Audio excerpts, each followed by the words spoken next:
नायक सच्चिदानंद घन नंद नंदन वजेंद्र नंदन राधिका रमण भगवान बाके बिहारी लाल जी, उनके आह्लादनी शक्ति त्रिपुंजेश्वरी राधा रानी सरकार, युगल सरकार के चरण कमलों में अनंत कोटि प्रणाम। भगवान श्याम सुंदर श्री कृष्ण जी के साक्षात वांगमय विग्रह, शब्दमय विग्रह श्रीमद् भागवत महापुराण परम सम्माननीय कथा व्यास पंडित आदित्य शर्मा जी, और जिनके मोक्ष के लिए, जिनके कल्याण के लिए श्रीमद् भागवत कथा का परम मंगलमय आयोजन किया गया है, ऐसे स्वर्गीय श्री गोविंद सिंह राजपूत जी, और इस परम मंगलमय भागवत गंगा को यहाँ प्रवाहित करने वाले आयोजक श्री हरेंद्र सिंह राजपूत जी, सरपंच ग्राम पंचायत कंवरजली, श्री नरेंद्र सिंह राजपूत जी, पारायणकर्ता पंडित श्री मनोज प्रसाद शर्मा जी, संगीत के माध्यम से भगवान की कथा में सेवा कर रहे संगीतकार बंधुगण, धर्मानुरागी सज्जनों, भक्ति स्वरूपा माता,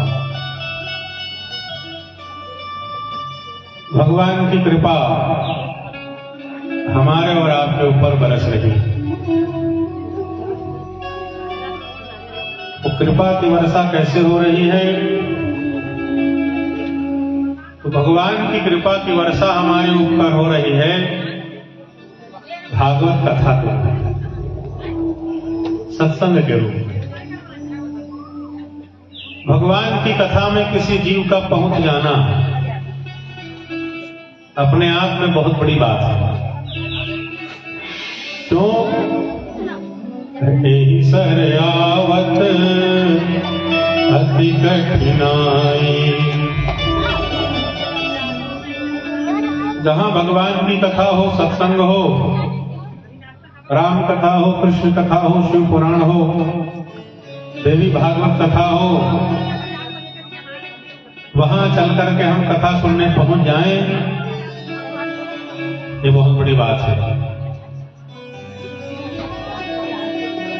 बड़ी बात ना होती, पूज्यपाद गोस्वामी तुलसीदास जी ने सब संकेत नहीं करते कि यही सरयावत अति कठिनाई। भगवान की कथा में आना बड़ा कठिन होता है। भाई क्यों कठिन होता है? कि जब आप जिस क्षण ये सोचते हैं कि हमको भगवान की कथा सुनने के लिए जाना है, उस क्षण हमारे शरीर के अंदर जितने पाप रहते हैं, वो शरीर के पाप हमको कथा में आने से सुनने के लिए रोकते हैं। कहां पर जाते हैं शरीर के पाप? तम बनते सर्व पापानी सप्ताह श्रवणे से। जब भागवत कथा, राम कथा सुनने के लिए चलते हैं तो हमारे शरीर के पाप कंपायमान हो जाते हैं। क्यों कहां पर जाते हैं?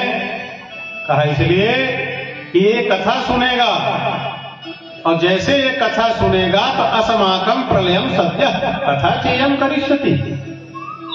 जब कोई भी जीव कथा सुनता है, उसके शरीर में पाप नहीं रह जाते हैं, पाप नष्ट हो जाता है। कहे महाराज कब नष्ट होता है? 1 हफ्ता, 1 महीना, 15 दिन, 25 दिन, इतना समय नहीं लगता है भाई। कथा सुनने आ गए, बड़े प्रेम से आपने कथा सुनी, तो अस्माकं प्रलयम सद्य, तत्काल जैसे ही कथा सुनते हो, कथा सुनने पर सबसे पहला फल प्राप्त हो जाता है, आपके पाप नष्ट हो जाते हैं। अस्माकं प्रलयम सद्य। इसलिए हमारे शरीर के पाप कांपते हैं कि कथा सुनेगा और हम नष्ट हो जाएंगे। कोई अपने घर को छोड़ना नहीं चाहता है। हमने झूठ बोला, हमने चोरी किया, हमने छल किया, हमने कपट किया, बहुत सारे हमने अशास्त्रीय कर्म किए, तो पाप आया करके हमारे अंदर बैठते जाते हैं, और धीरे धीरे शरीर के अंदर प्रवेश करते करते वो पाप हमारे हड्डी में चले जाते हैं, हड्डी में जाकर के बैठने लग जाते हैं। अरे कहा भाई वहां से कैसे भगाओगे? कहा भागवत कथा सुनने के पहले भैया पंचगव्य का पान कर लीजिए। गौ माता का दूध, गौ माता का घी, गौ माता का दही, गौ माता का मूत्र, गौ माता का गोबर। वो जब पंचगव्य का आप पान करते हो किसी यज्ञ में बैठने के पूर्व, जैसे ही पंचगव्य का आप प्राशन करते हैं तो आपके अस्थि के अंदर का पाप, हड्डी के अंदर का भी जमा हुआ बना हुआ पाप पंचगव्य का पान करने से नष्ट हो जाता है। बोलो गौ माता की। भगवान ने हमको बहुत वरदान दिया है जी। परमात्मा ने भेजा है अपने जीवन को बनाने के लिए, जीवन को सुधारने के लिए, जीवन का मंगल करने के लिए वरदान देकर के भगवान ने भेजा है। पर आधुनिक शिक्षा पद्धति के कारण और हमारी प्रवृत्ति भोगवादी, धीरे धीरे भोगवादी प्रवृत्ति हो जाने के कारण आज हम उस वरदान की कीमत नहीं कर पा रहे हैं, वरदान को संभाल नहीं पा रहे हैं। उस वरदान से हमारा व्यवहार ऐसा है जैसे कि उस श्राप हो। जो गौ माता इसके पंचगव्य का प्राशन करने पर अस्थि के अंदर का पाप नष्ट हो जाता है, जिनके पंचामृत से भगवान को स्नान कराते हैं, पंचामृत का हम लोग प्राशन करते हैं, बड़ी से बड़ी बीमारी गोमूत्र से और पंचगव्य का सेवन करने से दूर हो जाता है। वो गौ माता आज देखो हमने उसकी क्या स्थिति कर दी है। अभी कुछ दिन पूर्व गोपाष्टमी के पर्व के अवसर पर सम्माननीय गोपाल मणि महाराज जी के नेतृत्व में गौ माता राष्ट्र माता प्रतिष्ठा आंदोलन दिल्ली में हुआ, जिसमें चारों शंकराचार्य भगवान का उस आंदोलन को समर्थन था और उत्तरामनय ज्योतिष पीठाधीश्वर अनंत सिंह भूषित पूज्यपाद जगत गुरु शंकराचार्य स्वामी हरिमुक्तेश्वरानंद सरस्वती जी महाराज गौ माता राष्ट्र माता प्रतिष्ठा आंदोलन में दिल्ली गए थे, विराजमान थे महाराज जी। और गौ माता को राष्ट्र माता की प्रतिष्ठा दिलाने के लिए, उस घोषणा के लिए शंकराचार्य भगवान सतत निरंतर कार्य कर रहे हैं। आज हमारे शंकराचार्य भगवान जी के प्रिय ब्रह्मचारी मुकुंदानंद जी के आने का अवसर था। मुकुंदानंद जी ने 2 दिन का समय आप लोगों को दिया था, उनका दर्शन, उनका आशीर्वचन आप लोग प्राप्त करते। पर शंकराचार्य भगवान का जो संकल्प होता है, उस संकल्प में काया की छाया बन करके महाराज जी की आज्ञा का पालन करते हुए सेवा में लगे हुए हैं ब्रह्मचारी मुकुंदानंद जी। गौ माता राष्ट्र माता प्रतिष्ठा आंदोलन में लगे हुए हैं, इसलिए ब्रह्मचारी मुकुंदानंद जी आ नहीं पाए आज इस सत्संग में, आज और कल। तो उनके स्थान पर ब्रह्मचारी मुकुंदानंद जी के प्रतिनिधि के रूप में मैं आया हूँ। कितने सारे भक्त भागवत कथा सुन रहे हैं, कितने भक्तों का मैं दर्शन कर लूं जो भक्त भगवान की सुंदर कथा सुन रहे हैं। बड़ी प्यारी कथा हमारे व्यास जी सुना रहे हैं, सुंदर श्लोकों के वाचन के साथ बढ़िया सुंदर अर्थ बताते हुए सुंदर कथा चलती है। तो बंधुओं, जगत गुरु शंकराचार्य भगवान जी अभी निरंतर इसी आंदोलन में लगे हैं कि गौ माता राष्ट्र माता प्रतिष्ठा आंदोलन में। तो आप जरा सोचिए, जरा सा चिंतन करिए। गौ माता साक्षात भगवान श्री कृष्ण जी का ही स्वरूप है। भगवान श्याम सुंदर श्री कृष्ण जी आए, कल आप सुनेंगे भगवान की कथा में। भगवान कृष्ण जी ने गौचारण की लीला की है। गौ चराने के लिए गए, माता यशोदा ने कहा भैया पैर में कुछ पादुका पहन लीजिए। भगवान ने कहा मैया मेरी गाय के पैर में भी पादुका पहनाओगी, उनके लिए भी कुछ लाओगी? भगवान ने कहा कि मेरी गौ माता पादुका नहीं पहनेगी तो मैं गौ चारण करने के लिए खाली पैर नंगे पैर ही जाऊंगा। और हमारे इष्ट जिनकी कथा आप सुन रहे हैं, भगवान श्याम सुंदर नंगे पैर गौ चारण करने के लिए जाते हैं, गौ चारण लीला करते हैं, भगवान गौओं की स्वयं सेवा करते हैं। भगवान श्याम सुंदर श्री कृष्ण जी ने गौ माता की सेवा की है। गौओं की रक्षा करने के कारण उनका नाम गोविंद हुआ, गौ पालन करने के कारण उनका नाम गोपाल हुआ।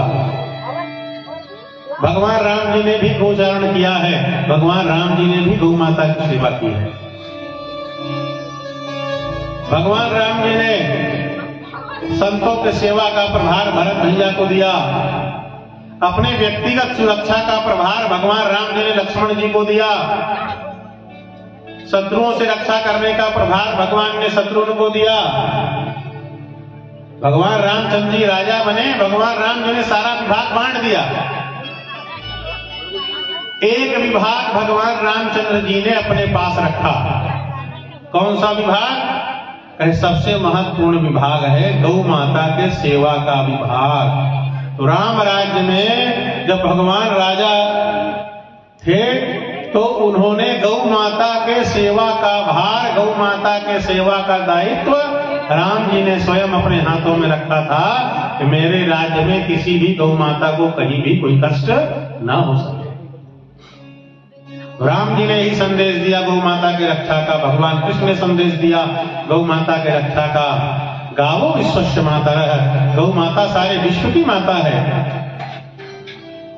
आज उस विश्व के माता के राष्ट्र माता प्रतिष्ठा के लिए आंदोलन चल रहा है बंधुओं, उसमें हम सबको साथ देना है। जो जहां से जिस स्तर से सहयोग कर सकते हैं, गौ माता को राष्ट्र माता बनाने के लिए हमको आपको सबको सहयोग करना है।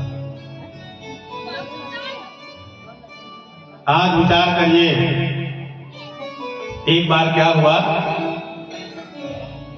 कि एक व्यक्ति, खोपड़ी होता है ना, खोपड़ी कंकाल, तो उस कपाल के खोपड़ी में एक व्यक्ति कुत्ते का मांस पका रहा था खाने के लिए। इसमें हड्डी ऐसे ही अपवित्र होता है, उस कपाल में हड्डी में कुत्ते का मांस, कुत्ता भी अपवित्र, छू दो तो स्नान करना पड़ेगा। जिसके घर में कुत्ता और मुर्गी रहती है वहां देवता और पितर नहीं आते। पालना है गौ माता का पालन करिए, जहां कुत्ता और मुर्गी रहता है वहां देवता नहीं आते। तो कुत्ते का मांस, अपवित्र हड्डी, अपवित्र कुत्ते का मांस भक्षण करने नहीं चाहिए। वो पका रहा था, चमड़े से उसको ढक रहा था, हड्डी से खो रहा था। दूर से एक व्यक्ति आ रहा था, उसने देखा कि एक व्यक्ति आ रहा है, तो इसके नजर ना पड़ जाए कह के उस कपाल में हड्डी के अंदर पक रहे कुत्ते के मांस को उसने ढका। लोगों ने पूछा, भाई एक तो तुम ही पापी हो, दुष्ट हो, हड्डी के अंदर आप कहे कुत्ते का मांस पका रहे हो, तो तुम्हारा कर्म भी खराब। मांस खाना चाहते हो, हड्डी में पका रहे हो, बर्तन की जगह हड्डी है, मांस भी कुत्ते का है, तुम भी कहे किसी के नजर से इस मांस को बचा रहे हो, तुम स्वयं पापी हो। ऐसा कौन आ रहा है जिससे तुम इस मांस को उसका नजर न पड़ जाए करके बचा रहे हो? उसने कहा, ठीक है मैं तो पापी हूं, मैं स्वीकार करता हूं, हड्डी में कुत्ते का मांस रखा है, मैं खाने के लिए बना रहा हूं, मैं पापी हूं ही। वो जो व्यक्ति दूर से चला आ रहा है वो महापापी है, महापापी का पाप है। अरे तुमसे बड़ा पापी कौन है? अरे कहा मेरे से बड़ा पापी है, संसार का सबसे बड़ा पापी है। कौन है? कहे वो जो व्यक्ति आ रहा है उसने गोचर भूमि को कब्जा कर लिया है। जिस भूमि पर गौ माता चरती है, गाय के चरने के भूमि पर इस महापापी ने कब्जा कर लिया है, अपना मकान और खेत खलिहान बना लिया है। इससे बड़ा पापी संसार में कोई नहीं है जो गौ माता के गोचर भूमि को कब्जा करके बैठा है। उसका नजर न पड़ जाए उस महापापी का, कहे मेरा मांस भी अपवित्र हो जाएगा, सब अपवित्र हो जाएगा। उससे बड़ा पापी संसार में कौन? कोई नहीं। कौन? कहे जो गोचर भूमि को कब्जा करेगा। आज गाय गौ माता कहां खड़े होगी? कल्पना करिए ना, गाय के खड़े होने के लिए जगह है, गाय के चरने के लिए जगह है। आज हम लोग अपने मन से, हृदय से गाय को निकाल देते हैं। आप विचार करना एक विषय मैं आपकी विचार करने के लिए एक विषय दे रहा हूं। मैं नहीं कहता मैं जो बोल रहा हूं सत्य है, मैं कह रहा हूं विचार करो। जब आपके हमारे घर में घर घर गौ माता थी तो कितने घर लोगों में शुगर और बीपी के कितने मरीज थे, थोड़ा सोचना घर जाके। कथा के बाद तो चिंतन करना ही चाहिए, श्रवण फिर मनन फिर निधिध्यासन, तो कथा का पूरा फल मिलता है। जो सुनो तो थोड़ा गुनो, गुन के देखो आज आपने क्या सुना, क्या चिंतन किया, महात्मा में आपने सुना ही होगा। तो जरा सोचो कि जब हमारे आपके सबके घर में गौ माता थी, हम लोग गाय का गोबर उठाते थे, हम लोग गौमूत्र उठाते थे, गौमूत्र का सेवन करते थे, गौ माता की सेवा करते थे। उस समय शुगर के मरीज और ब्लड प्रेशर के मरीज घर घर में कितने थे? आज से 10, 15 साल, 20 साल पहले सोच लीजिए, आज से 20 साल पहले लगभग घर घर में गाय थी, 15 से 20 साल पहले। और जब घर घर में गाय थी तो शुगर और ब्लड प्रेशर के कितने मरीज थे? जरा सोच के कल आना, कल भी रहूंगा, कल बताना कि जब घर घर गाय थी तो कितने शुगर बीपी के मरीज थे। अब गौ माता घर से बाहर हो गई, हम लोग ज्यादा पढ़ लिख लिए, कुत्ता घर के अंदर ले आए, गाय गोबर उठा में लाज लगते, कूलर सेवा कर में लाज लगते, और कुकुर के लगे बोल वृंदावन बिहारी लाल की। दाई बाप का घुमाए नहीं ले गए, शाम को साकड़ में धरे धरे। ये सोचिए, गौ माता वरदान है। अभी देखना है आप, कुछ समय पहले कोरोना के समय कितने लोग ऑक्सीजन की कमी से मरे हैं। हमारी गौ माता 24 घंटा ऑक्सीजन देती है, दिन रात गौ माता के शरीर से ऑक्सीजन निकलता है। अब खोज रहे हो गली गली ऑक्सीजन, और गौ माता को घर से बाहर कर दी, कहां से मिले? हमारी जीवन पद्धति विकास के नाम पर विनाश की ओर न जाए, ये चिंतन करना चाहिए। तो जो गौ माता वरदान है उसकी सेवा करो, घर घर में गौ माता रखो, गौ माता की सेवा करो।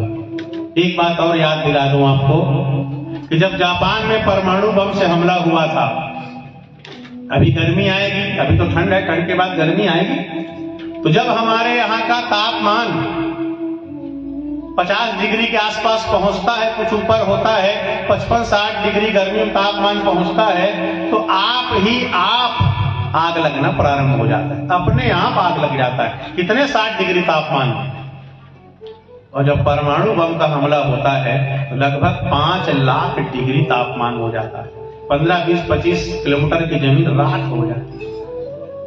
इतने भयानक आक्रमण से भी जापान में जिसके घर को गाय के गोबर से लिपा गया था, तो जहां जहां गाय के गोबर से लिपा गया था वहां रेडिएशन का प्रभाव बहुत कम था या नहीं था। तो गाय के गोबर ने परमाणु बम के हमले से भी रक्षा कर सकती है, गौ माता का गोबर। और दूसरा कुछ नहीं है तो परमाणु बम से बचा ले, वहां भी गौ माता आपको बचा लेगी। गाय का गोबर, गोमूत्र, वो अद्भुत क्षमता है गाय के गोबर में। आप मोबाइल रखे रहते हो, हम भी रखें, सब रखें, मोबाइल से भी रेडिएशन निकलता है। छोटा सा गोबर का टुकड़ा अपने जेब में कहीं भी रख लो, मोबाइल रेडिएशन से आपको बचा लेगा। नहीं तो गाय के गोबर के माला पहन लो, माला पहने में लाल लगी, इतना तो गोबर का टुकड़ा रखिए कम से कम, रेडिएशन से भी रक्षा गौ माता गोबर करती है। छोटा मोटा पाप आपसे हो जाता है ना, जब आप घर में देसी गाय का दूध पीते हो, घी खाते हो, दही खाते हो, तो देसी गाय के दूध, घी, दही खाने से छोटा मोटा दिन भर का पाप कट जाता है, नष्ट हो जाता है। बोलो गौ माता की। तो हम सही निवेदन करेंगे, भागवत सुन रहे हो, गौ माता कथा सुन रहे हो, और घर घर में सुंदर गौ माता की सेवा करिए, गौ माता का पालन करिए। वो गौ माता हमको बैतरणी से तारती है। अंत समय में गाय के पूंछ का स्पर्श होता है बंधुओं। तो हमारे शंकराचार्य भगवान गौ माता राष्ट्रमाता प्रतिष्ठा आंदोलन के लिए सुंदर प्रयास कर रहे हैं। आइए 1-2 बार जय घोष करें। गौ माता मैं कहूंगा, आप लोग कहेंगे राष्ट्रमाता हो। गौ माता, गौ माता, गौ माता, बोलो गौ माता की। तो बंधुओं, जब आप भगवान की कथा सुनने के लिए आते हैं तो हमारे शरीर का पाप कपता है। क्यों? कि भगवान की कथा सुनेगा तो अस्माकं प्रलयम सद्यः, और पाप जो है नष्ट हो जाया करते हैं। आप लोग परम सौभाग्यशाली हैं कि पाप हमको रोकता है कथा में जाने से, क्योंकि पाप हमारे शरीर को छोड़ना नहीं चाहता है। तो कथा का तो तत्काल फल प्राप्त होता है, हमारे पाप जो है नष्ट हो जाया करते हैं। बड़ी सुंदर पावन कथा ये भागवत भगवान की कथा। भाग्योदयेन बहुजन्म समर्जितेन सत्संगमं च लभते पुरुषो यदा। जब हमारे और आपके जन्म जन्मांतर के पुण्य का फल उदय होता है, सैकड़ों जन्मों के, हजारों जन्मों के, लाखों जन्मों के, तब भागवत कथा और सुंदर सत्संग का हमको लाभ प्राप्त होता है। बिनु हरि कृपा आई नहीं आई। जब भगवान की कृपा होती है तब कथा की प्राप्ति होती है। जब भगवान की कृपा होती है तब हम आप कथा सुनने के लिए जाते हैं। तो आप सबके ऊपर भगवान की कृपा की वर्षा हो रही है, इसके रूप में भागवत कथा के रूप में कृपा की वर्षा हो रही है, और आप सुंदर भागवत कथा सुन रहे हैं। बड़ा मन लगा करके सुनिए। ये जो 7 दिन 9 दिन का अवसर मिला है, प्रेम से सुनना है। ये ग्रंथ श्रवण प्रधान है। जैसे हो मन लगा करके कथा को सुनिए, बैठिए, चिंतन करिए, मनन करिए और सुनिए। कथा के माध्यम से व्यास जी हमको क्या संदेश दे रहे हैं, उसको धीरे धीरे जीवन में उतारने का प्रयास करिए। हमको अपने मंगल के लिए, कल्याण के लिए क्या करना चाहिए? तो जब भी कथा सुनने का अवसर मिले, राम कथा हो, कृष्ण कथा हो, जाकर के कथा सुनिए। सरल साधन अपना मंगल प्राप्त करने के लिए। दूसरा है भगवान का नाम। आते जाते, चलते फिरते, बैठते उठते भगवान के मंगल में नाम का जप करिए। नाम लेते रहिए, आपका मंगल होगा, आपका कल्याण होगा। गंगा जल महाप्रसाद, इसका सेवन रोज करिए, नित्य इसका पान करिए। आजकल शहरों में 10 लाख, 15 लाख, 20 लाख का मशीन बिकता है। क्या मशीन है? तो आपके घर के जो बोर का पानी है उस मशीन को फिट करेंगे, वो एल्कलाइन वाटर बना के आपको देगा और बताएंगे भैया इसको पियोगे तो स्वस्थ रहोगे, नहाओगे तो दिन भर ऊर्जा रहेगी। 10 लाख 25 लाख का मशीन बिक रहा है, और हम लोग कैसे लेंगे भाई? जिसके पास होगा वो लेगा। तो भगवान ने कृपा करके हमको एल्कलाइन वाटर के रूप में माँ गंगा को प्रदान किया है। जितना गंगा जल है पूरा एल्कलाइन वाटर है। बोलो गंगा मैया की। तो गंगा मैया दवा भी है और गंगा मैया हमको तारती है। तुलसी दल दवा भी है और तुलसी दल हमको तारती भी है। इसलिए रोज इनका सेवन करिए, महाप्रसाद रोज खाइए, गंगा जल का पान रोज करिए, तुलसी दल और ब्रज रस का सेवन रोज करिए। संत जन बताते हैं कि आपने एक दिन गंगा जल पी लिया, एक तुलसी का दल खा लिया, एक बार महाप्रसाद खा लिया, तो जब तक किसी तरह से इसका प्रभाव आपके शरीर के अंदर है, तो गंगा जल पीने के 27 दिन के अंदर, तुलसी दल और महाप्रसाद खाने के 27 दिन के अंदर किसी जीव की मृत्यु हो जाती है तो उसकी दुर्गति नहीं होती, सदगति होती। अब आप कहोगे महाराज 1 तारीख को गंगा जल पी लिए, महाप्रसाद तुलसी दल खा लिए, 27 दिन का ठेका हो गया, अब 28 तारीख को फिर खाएंगे, 27 दिन को सुरक्षित हो। अब 28 तारीख को भुला गए होता। बोलो भागवत भगवान। इसलिए नित्य हम लोग इसका सेवन करें, तुलसी दल, गंगा जल, महाप्रसाद। वैसे ही संतों ने कहा जो अपना मंगल चाहता है, जो अपना कल्याण चाहता है, उसको 6 कर्म बड़ी सावधानी से और करना चाहिए। कौन कौन से सत्कर्म? स्नानम दानम जपो होमो स्वाध्यायो देवतार्चनम यस्मिन् दिने न सेव्यन्ते सा वृथा दिवसो नृणाम्। जिस दिन स्नान, दान, जप, हवन, स्वाध्याय और पूजन जिस दिन नहीं करते, सावधा दिवसो नृणाम्, वो हमारा दिन व्यर्थ चला जाता है। स्नान रोज करिए। अब नहाना कैसे है? जब भी आप स्नान करो, माँ गंगा के नाम पर स्मरण करके नहाइए। माँ गंगा के 12 नाम हैं। नंदिनी, नलिनी, सीता, मालती च महापगा, विष्णु विष्णुपादाब्ज संभूता गंगा त्रिपथगामिनी भागीरथी भोगवती जाह्नवी त्रिदशेश्वरी। नित्य कर्म पूजा प्रकाश में सब नाम लिखा हुआ है। तो जो गंगा का 12 नाम लेकर के नित्य स्नान करता है, आप किसी नदी में नहाएं, आप किसी तालाब में नहाइए, जहां भी जिस जल में नहाएंगे मां गंगा के 12 नाम का स्मरण करके नहाएंगे, आपको गंगा स्नान का ही पुण्य प्राप्त होगा। बोलो गंगा मैया की स्नानम, स्नान नित्य करिए, मां गंगा जमुना और भगवान के नाम का स्मरण करते हैं। दूसरा है दानम, दान में नित्य करिए। दान हमारे यहाँ कई प्रकार का होता है। भागवत कथा चल रही है, आप आते हैं, चढ़ाते हैं पत्रम पुष्पम जो आपको मन लगता है। तो मेरे ख्याल से आज चौथा दिन है भगवान के जन्म का उत्सव, 5वां, महात्म से 5वां, कथा में चौथा। तो आज भगवान श्याम सुंदर श्री कृष्ण का प्राकट्य होगा, राम जी का प्राकट्य होगा। उसमें भी आप आकर के भगवान का निछावर करेंगे, दान करेंगे। तो भगवान का जन्म हुआ तो खूब दान पुण्य हुआ। तो ये भगवान के महोत्सव का दान है। गौ माता की सेवा करते हो तो गौ माता का दान है। कहीं मंदिर बन रहा है, उस मंदिर के लिए आप दान करते हो, वो मंदिर भगवान की सेवा का दान है। जहां मंदिर की पूजा पाठ चलती रहे उसको दान कर रहे हो, भगवान की सेवा का दान है। साधु संत के लिए 2 पैसा देते हो, संत सेवा का ये दान है। उसी तरह से हमारे शास्त्र में एक दान के प्रकार का वर्णन किया गया है। उस दान का नाम है नित्य दान। उसका नाम क्या है? नित्य दान। जैसे रोज भोजन करते हैं, रोज शयन करते हैं, वैसे ही नित्य दान हमको करना चाहिए। नित्य दान करने से क्या लाभ होता है? हमारे वर्ष भर, साल भर ऐसी ऐसी तिथि, पर्व, नक्षत्र आते हैं कि हमारे दान का फल कई गुना बढ़ जाता है। शिव पुराण के अनुसार आपको बता रहा हूं कि सामान्य दिन में आप दान करते हो, उसका 1 गुना फल होता है। आज वैष्णवा नाम एकादशी है, कल स्मार्ता नाम था। एकादशी के दिन, द्वादशी के दिन और पूर्णिमा को जब आप दान करते हो, आपके दान का फल बढ़ जाता है, कभी 10 गुना, कभी 20 गुना, कभी 50। जब आप अमावस्या की तिथि में दान करते हैं, अमावस्या तिथि में दान करने पर आपके दान का फल 100 गुना बढ़ जाता है। कितना? 100 गुना अमावस्या।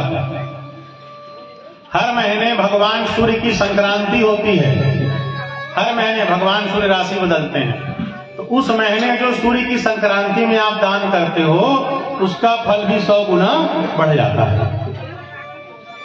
जब कर्क संक्रांति होती है चैत्र के महीने में, उस कर्क संक्रांति के दिन जो आप दान करोगे, पूजा करोगे, पाठ करोगे, जप करोगे, उसका फल 1000 गुना बढ़ जाता है। 1 माला जपोगे सीताराम राधे श्याम, 1000 माला जपने का पुण्य प्राप्त होगा। 1 भजन गाओगे, 1000 भजन जपने का पुण्य आपको प्राप्त होगा। मकर संक्रांति जब आती है, 14 जनवरी मकर संक्रांति आएगी, उस दिन जो आप दान पुण्य पूजा पाठ करोगे, उसका फल 10,000 गुना बढ़ जाता है। जब चंद्र ग्रहण समय आप जो दान पुण्य जप करते हैं, उसका फल 1 लाख गुना होगा। 1 लाख। इसीलिए कोई मंत्र हो तो जितने अक्षर का मंत्र हो सिद्ध करने के लिए उतने लाख जप होता है। जब करते हैं 5 अक्षर का मंत्र है, सिद्ध करना है, तो जब आप ग्रहण के समय में, ग्रहण के पहले स्नान कर लीजिए। गुरु से प्राप्त मंत्र को जितने समय ग्रहण है उतने समय जप करिए। ग्रहण के बाद आप स्नान कर लीजिए, आपका मंत्र सिद्ध हो जाता है, क्योंकि ग्रहण काल में जप और दान का फल 1 लाख गुना होता है। सूर्य ग्रहण के समय उससे अधिक